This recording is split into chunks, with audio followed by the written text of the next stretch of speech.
রাতুলরা পুরান ঢাকার একটা অত্যন্ত পুরাতন গলির একটা বাড়ি নতুন ভাড়া নিয়েছে। এখনও আশেপাশের কারো সাথেই পরিচয় হয়নি। বাড়ি সবকিছু ঠিকঠাক করার পরে রাতুল এখন কিছুটা অবসরে আছে। তার আবার রাত জাগার অভ্যাস। একটু রাত হলেই ছাদে চলে যায়।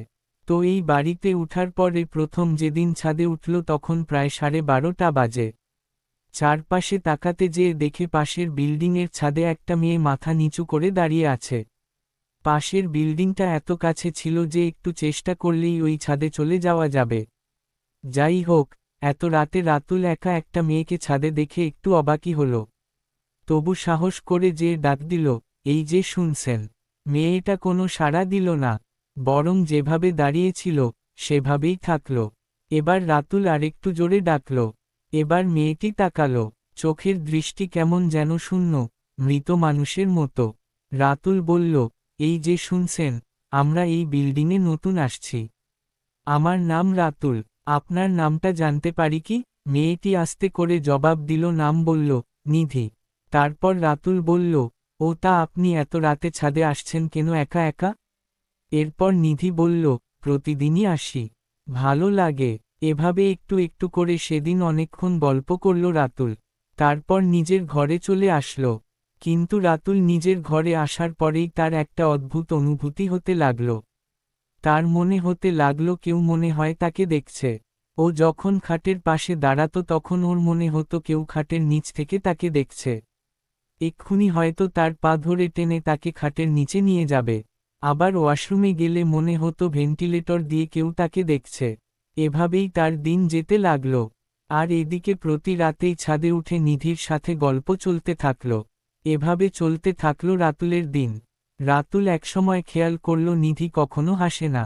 ব্যাপারটা ওর কাছে অদ্ভুত লাগলো, ভাবল হয়তোবা এটা ওর স্বভাব। তো হঠাৎ একদিন নিধি রাতুলকে বলল, মার্চের 17 তারিখ আমার জন্মদিন। তুমি এসো। তারপর রাতুল বলল, কখন যাব? এরপর নিধি বলল, রাত 10টার দিকে। কথাটি শুনে রাতুল একটু অবাকই হল। এত রাতে কেউ নিমন্ত্রণ করে নাকি? কিন্তু কিছু বলল না। সেদিন ছিল 12 তারিখ। পরের 3 দিন রাতুল ছাদে যেয়ে দেখল নিধি আসেনি। ভাবল হয়তোবা ব্যস্ত। 16 তারিখ রাতে রাতুল একটা ভয়ানক স্বপ্ন দেখল যে নিধি একটা বদ্ধ ঘরে রয়েছে। সেখানে একটা ফ্যান ঝুলছে। ফ্যানের 3টা পাখার সাথে 3টা বিকৃত লাশ ঝুলছে। আর সেখান থেকে রক্ত গড়িয়ে ওর গায়ে পড়ছে।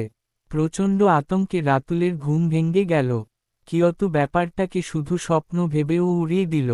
পরদিন রাতে নিধির জন্মদিনে যাওয়ার জন্য বের হলো। যেহেতু পাশেই বিল্ডিং তাই একেবারে 10টার দিকেই বের হলো। ওদের বাড়িতে যেয়ে দরজায় কড়া নাড়ার সাথে সাথে নিধি দরজা খুলল।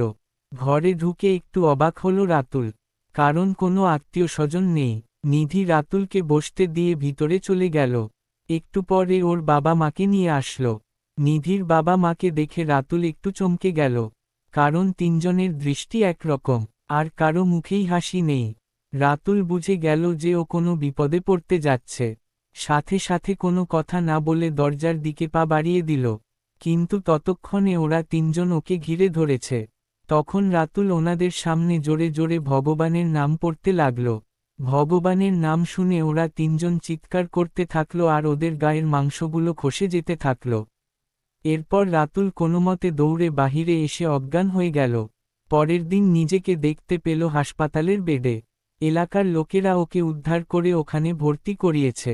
সুস্থ হয়ে উঠলে ও ওই বাড়িটাতে যেয়ে দেখে তালা ঝুলছে। পরে আশেপাশের লোকের কাছে শুনল 12 বছর আগে এখানে একটা পরিবার ছিল। সেই 12 বছর আগে 17ই মার্চ কারা যেন এসে এদেরকে হত্যা করে ফ্যানের সাথে ঝুলিয়ে রাখে। তারপর থেকে প্রতি বছর 17ই মার্চ এখানে একটা লাশ পাওয়া যায়। রাতুলই ছিল একমাত্র ব্যক্তি যে বেঁচে ফিরেছিল। এরপর রাতুল ওই এলাকা ছেড়ে অন্য এলাকায় চলে গিয়েছিল। সমাপ্ত।